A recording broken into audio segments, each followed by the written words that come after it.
Hello again. There's quite literally nothing at all in the world which cannot be distorted and misrepresented these days until it appears to show racial prejudice in action. The latest instance of this bizarre trend concerns the tomb of the unknown warrior in London's Westminster Abbey. After the end of the First World War, the remains of many soldiers' bodies couldn't be identified or recover, which was a great grief to their families. The idea was hatched to bring back one unidentified British soldier from the battlefields of France and to bury him in Westminster Abbey next to various monarchs. An elaborate process was devised to ensure that nobody, even those bringing the body back to Britain, could have any idea whose body they were carrying or even from which battlefield it had been disinterred. The whole thing was done blind by digging up 4 random bodies from different locations in France and then allowing a blindfolded man to choose one of the coffins. The inscription on the tomb reads in part, "Beneath this stone rests the body of a British warrior, unknown by name or rank, brought from France to lie among the most illustrious of the land." So far, so good. You would think there was nothing at all there for anybody to complain about. But you would be wrong. An exhibition about this business opened last week at the National Army Museum in London, and perhaps inevitably has led to suggestions about racism, in this case about the selection of the body.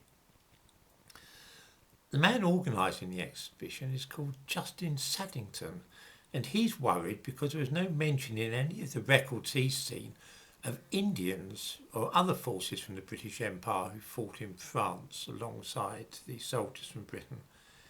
Perhaps they were excluded from being chosen. He has no reason at all to think this, literally no reason. It's simply that he couldn't find any mention of Indians in the record at which he was looking when he put together the display. I include a link to a newspaper article about this nonsense in the description of this video. Why do I call it nonsense? It's very simple. I've watched a video of this Justin Saddington and he looks like a precocious schoolboy.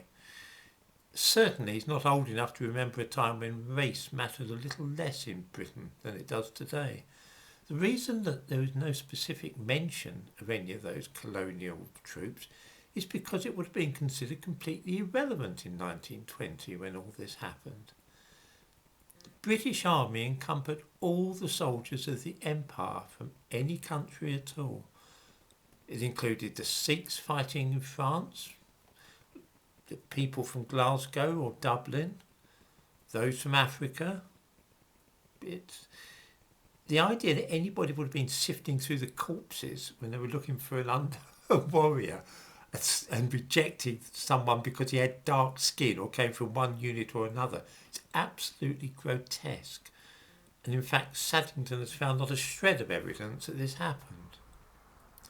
He just says that there was more racism in those days, and so he wouldn't be surprised to hear that it might have happened. Idiot. He says too, and this is quite false, that there was what he called a colour bar in the British Army for black officers. This isn't true at all. I can name offhand 2 black officers from those times. I dare say there were more. He deliberately uses the expression colour bar because he hopes to evoke the idea of Jim Crow in America or apartheid in South Africa. The reason that Justin Saddington is employed as a curator at the National Army Museum is because, of course, he is young and has the correct views. That is to say, he can sniff out racism a century ago. I might mention that both the National Army Museum and the Imperial War Museum have gone downhill dramatically since they chose to pursue a policy of diversity. I visit those museums usually because I want to see a specific bit of hardware or a particular medal or something. So, for example, I might want to see a 3.7-inch anti-aircraft gun or a flak 88mm. Doesn't matter what, These are the things I want to see, and I want somebody to be able to tell me if they're in the museum, and if so, where I can find them.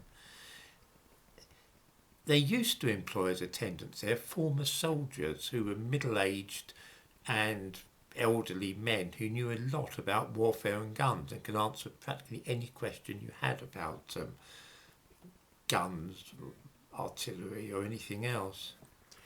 In an effort to become more inclusive, they now avoid old white guys and try to aim more for young women of colour. I mean, this is fine as long as you don't actually want to find anything. The last time I was in the War Museum, I was in search of two things and did not know if they had them on display. One was a belt-fed 303 machine gun, the Vickers. I dare say some viewers will know about this. I asked a young Indian woman who was the only attendant around that I could find, but she didn't have the faintest idea what I was talking about. She didn't even know what I meant by the 303 machine gun. A similar thing happened at the National Army Museum the last time I went.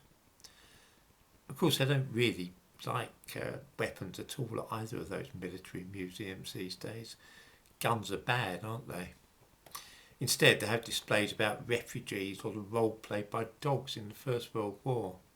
No, I didn't make either of those up. They're actually, the displays were put on about both subjects. So it is that another part of our history, a quite big part actually, is being dismantled and put into storage. The British Army indeed. Who wants to know about that these days? Even in a museum supposedly devoted to it.